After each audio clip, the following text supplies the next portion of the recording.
lang. Bumalik ako. Kumuha ko ng basong tasa, hindi ko abot.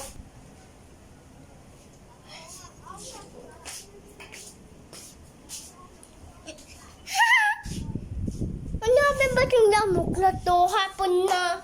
Anong oras na, guys? So, yun na nga. 5 na, guys. So, inom na tayo ng gamot. So, wait lang. Ano mo gunting na? Kunin mo gunting na. Nagunting na. Hindi po. Gunting. Wait lang, guys.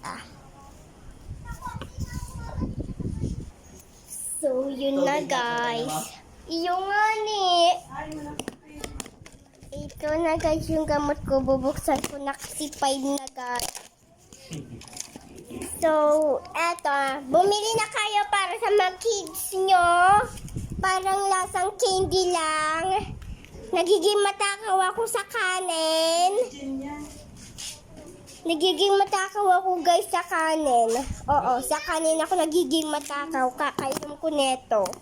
Ano ang pangalan nito? Silin Plus Gummy. So, bumili na kayo, guys, neto.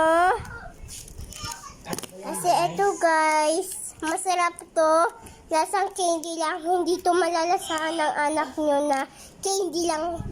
Pero, hindi siya candy, guys. I-brand ko siya na candy kulari to. Pero gamot naman pala para yung lasa niya kasi ay candy. So, bumili na kayo. So, si Papa nagbili. Hindi ko alam kung magkano. Hindi niya sinabi. So, marami-rami pa yan.